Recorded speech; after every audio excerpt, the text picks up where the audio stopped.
कशिश news देख रहे हैं आप डिजिटल प्लेटफॉर्म पर। आपके साथ मैं हूं दीपक शर्मा। बिहार में खेल के क्षेत्र में बड़े बड़े आयोजन हो रहे हैं और यहां तक कि सरकार मेडल लाओ नौकरी पाओ को लेकर विशेष अभियान चला रही है और इसे चुनाव में एक बड़ा चुनावी मुद्दा बताकर प्रचारित भी कर रही है।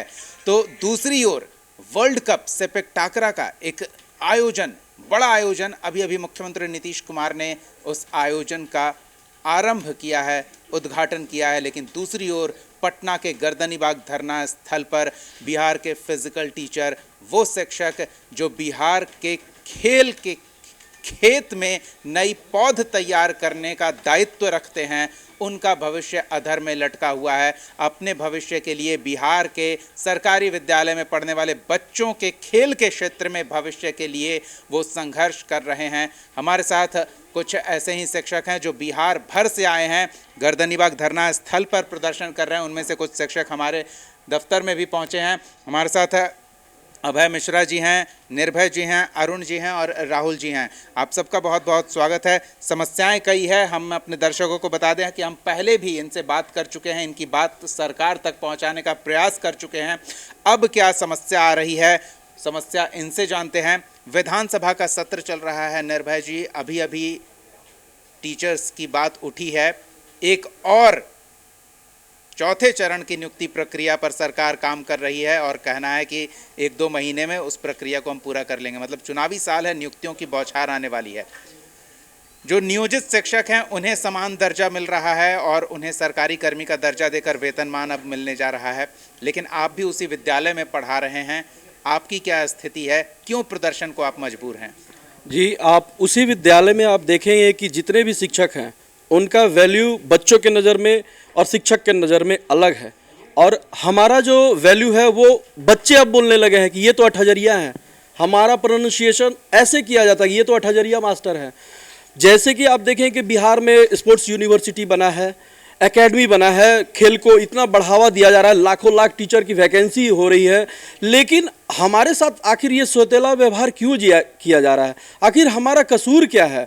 अगर हमसे ज़्यादा तकलीफ़ है माननीय नीतीश कुमार को तो हमें निकाल देना, हमने निकाल दे। ऐसे हम बिहारी, हमारे माथे पे तो मजदूर का ठप्पा लगा ही है, हम जाएंगे गुजरात सूरत जाएंगे, कमाएंगे। लेकिन अगर हैं तो हमें हमारा इज्जत वापस दे दे। एक शारीरिक शिक्षक हैं हम मेरा काम है बच्चों के पर्सनालिटी डेवलपमेंट करना। लेकिन जब मेरा ही पर्सनालिटी डेवलप नहीं रहेगा, हम खुद मानसिक रूप से प्रताड़ित होते रहेंगे क्योंकि 8,000 में मेरा घर नहीं चलेगा, तो हम स्कूल में बच्चों को क्या सिखा पाएंगे? चिंता रहती है कि शाम के सब्जी का बंदोबस्त कैसे हो, तो ये बच्चे खेल के लिए प्रैक्टिस कैसे करें, इस पर कैसे फोकस कर पाएंगे। हम जानना चाहेंगे कि ये बार बार बात उठ रही है कि कम से कम एक सम्मानजनक वेतन सरकार हमें दे तो हम अपने काम पर बेहतर फोकस कर पाएं। लेकिन आप हर जगह संपर्क कर रहे हैं, तो जवाब क्या आ रहा है? जवाब कोई संतोषजनक अभी तक सर हम लोगों को नहीं मिल रहा है। एक्चुअली है क्या, इस जवाब से हम लोग काफ़ी परेशान हैं, काफ़ी हताहत महसूस करते हैं अपने आप में। अब ये सोचा जाए श्रीमान कि हम लोग मैट्रिक, इंटर, ग्रेजुएशन और उसके बाद हम लोगों ने बीपीएड यानी एक प्रशिक्षण जो बीएड के इक्विवेलेंट है, एनसीटीई से मान्यता प्राप्त है, वो किया हुआ है। और उसके बाद बिहार सरकार के द्वारा जो आयोजित एग्ज़ाम होती है, हमने उसे भी पास किया है। और उसी स्कूल में 2022 में एक नियोजित शिक्षक की बहाली होती है और हमारी भी बहाली होती है। वहाँ महज हमें मात्र 8,000 रुपये पर रखा जाता है और उन्हें 22,000 पर रखा जाता है, जिनकी आज सैलरी लगभग 45,000 के आसपास है। और उसी साल में हमारी बहाली हुई तो आज हम 8,000 पर हैं। महोदय, किस तरीके से हम लोग रह पाएंगे? और सरकार का कहना है कि हम लोग अंशकालिक है।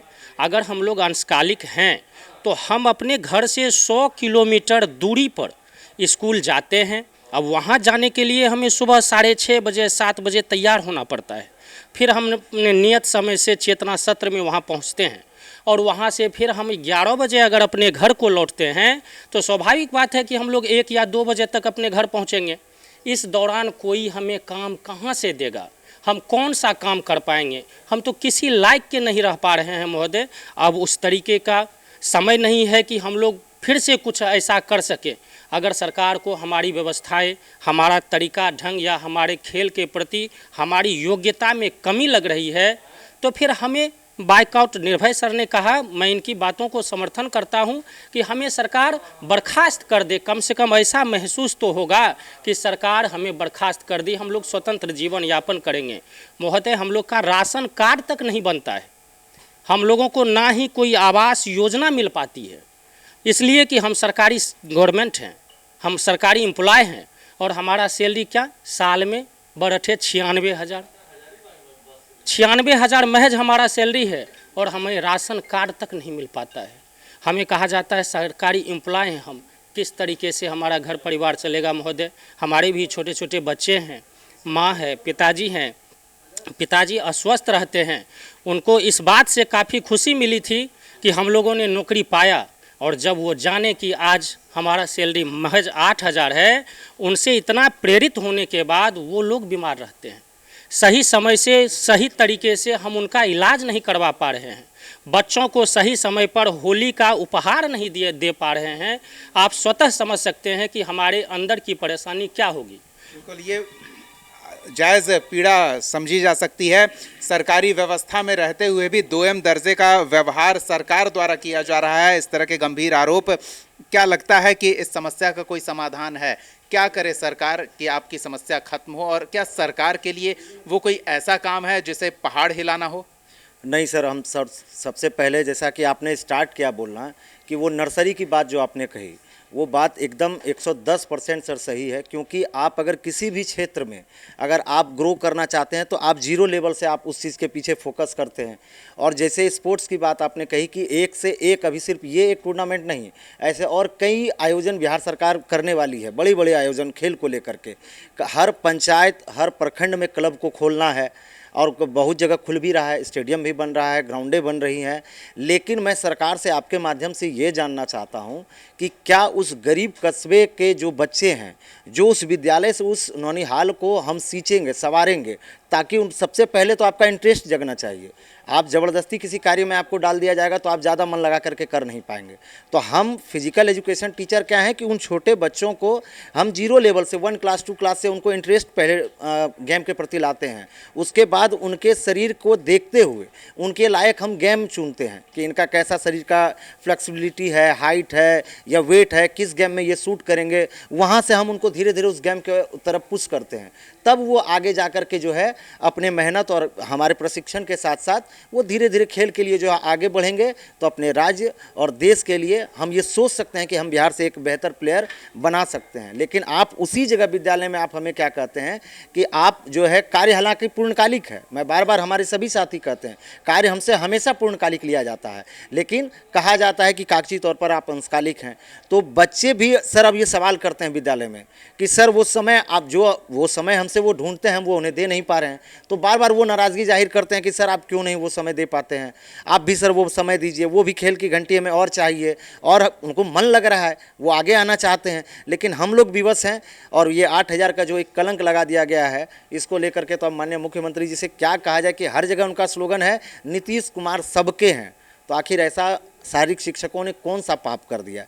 क्या बिहार राज्य में एक फिजिकल टीचर बनना ये गुनाह था? क्या बिहार के लिए, मैं खुद खेल चुका हूँ, नेशनल प्लेयर हूँ, मैं यूनिवर्सिटी नेशनल भी खेला हूँ, क्या बिहार के लिए खेल करके दूसरे राज्य में जा कर के पढ़ाई करके एग्ज़ाम पास करके नियोजन इकाई के माध्यम से अंक के आधार पर हमें नौकरी दी जाती है? और आज क्या कहा जाता है कि आपको 8,000 मिलेगा। बार बार सत्र में सवाल उठता है और मुस्कुरा करके कह देंगे महोदय ये तो अंशकालिक है। अंशकालिक में आपके सभी योजनाओं को हम जो है पूरा करते हैं, बच्चों के पीछे लगे हुए रहते हैं। जितनी भी खेल की गतिविधियां हैं, हर गतिविधियों को सर हम लोग संपन्न कराते आ रहे हैं, बस इस खुशी के साथ कि नहीं बिहार को आगे ले जाना है, बिहार के बच्चों को आगे ले जाना है। लेकिन उसके साथ साथ हमारा भी बच्चा है, हमारा भी परिवार है। सर बोलते हुए आंखें नम हो रही, होली में बच्चे रोते रहे, कपड़ा नहीं दे पाए सर, पिताजी की समय पर दवाई नहीं ले पाते हैं। उस समय मतलब क्या कहें, जवान लड़का है सर, शरीर का रोआं अभी मेरा खड़ा हो जा रहा है। उस चीज़ को याद करते हैं तो बहुत दर्द होता है। और फिर भी फैमिली वाले अभी भी हौसला देते हैं कि नहीं ठीक है, सबका होगा, सबका हो रहा है, तुम्हारा भी होगा, हिम्मत मत हारो। कई घरों में सर इतने कलह मचे हुए हैं कि अब कितना कुछ। बिहार में कितनी संख्या है आप लोग? अभी 2325 हम लोग थे, लेकिन 15 से 16 साथियों की उस समय मृत्यु हो चुकी है।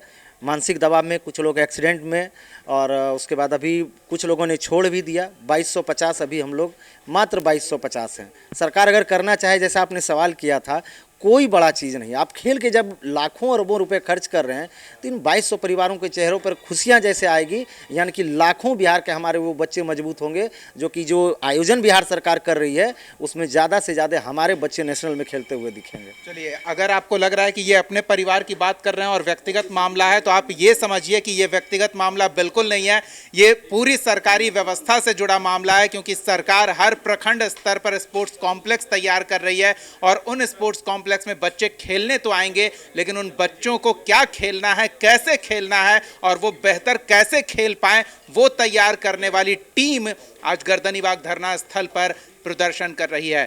हम इनसे जानने का प्रयास करते हैं। आप थोड़ा और सामने आए और बताएं कि जो अभी हम बातचीत कर रहे हैं, जो समस्या होने वाली है, सरकार अगर आपकी बात नहीं सुनती है तो इस सरकारी व्यवस्था में, शैक्षणिक व्यवस्था में कितनी बड़ी चुनौती आगे आने वाली है। उन्हें प्रशिक्षक नहीं मिलेंगे, ये एक बड़ी समस्या मैं समझ पा रहा हूँ।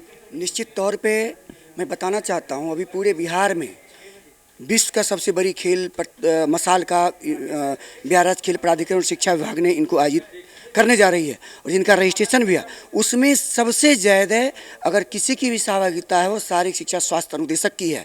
आप विद्यालय में जाएंगे, किसी जिला में जाइए तो कलेक्टर और एसपी एडमिनिस्ट्रेटिव को संभालते हैं। अगर विद्यालय में आप जाइए तो विद्यालय में आपको हेडमास्टर डीएम के रूप में दिखते हैं और फिजिकल टीचर एसपी के रूप में देखते हैं। खिलाड़ी अगर विद्यालय में अगर फिजिकल टीचर इन करते हैं तो उनको देख करके वो खिलाड़ी सिस्टम में आते और अनुशासित होकर काम करते हैं और बेहतरीन प्रशिक्षण लेते हैं। पूरे बिहार में हर एक पंचायत में भी मनरेगा द्वारा स्टेडियम बना रहा है, कोर्ट बना रहा है, कहाँ कौन प्रशिक्षण देंगे?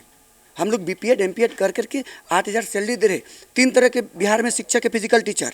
एक है नियोजित शिक्षक जिनकी वेतन 48,000 है, एक दूसरा बीपीएससी शिक्षक जो अभी आया है उनकी वेतन 50,000 प्लस है, और तीसरा आप देख लीजिए शारीरिक स्वास्थ्य अनुदेशक जिसको 8,000 पे, एक मजदूर से भी कम उनकी वेतन। मैं कबड्डी का प्रो कबड्डी का रेफरी हूँ और आपको कबड्डी के जितने भी नेशनल टूर्नामेंट होती है मैं उसमें ऑफिसरिंग करने जाता हूँ।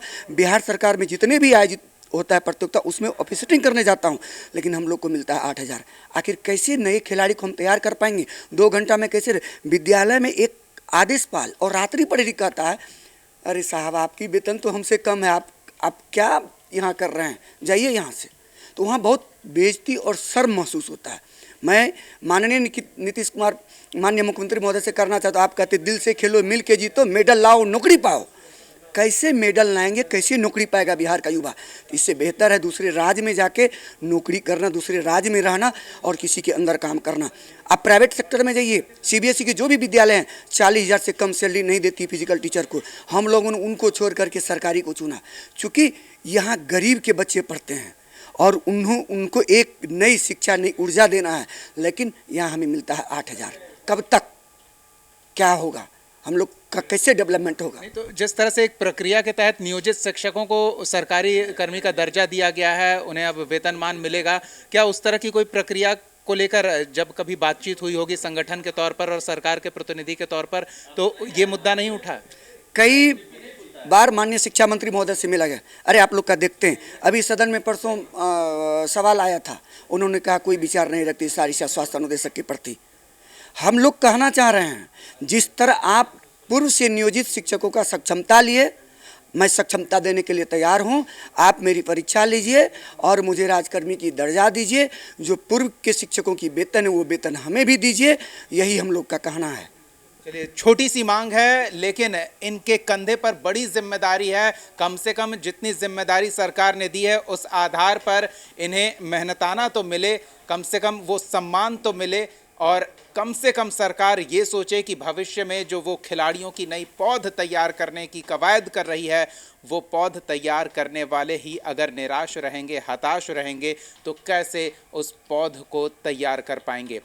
हम इन नियोजित शिक्षकों के साथ साथ बीपीएससी शिक्षकों की समस्या का समाधान सरकार ने कर लिया है, लेकिन अब फिजिकल टीचर्स हैं जिनकी समस्या का समाधान होना बाकी है। इन्हें सरकार से उम्मीद है और सरकार से हमें उम्मीद है कि इनकी बातों को सुना जाएगा, उस पर गौर किया जाएगा और कुछ सकारात्मक फैसला लिया जाएगा। आपकी क्या राय है? कमेंट सेक्शन में अपनी राय जरूर हमारे साथ साझा करें। फिलहाल इतना ही, देखते रहिए कशिश न्यूज़।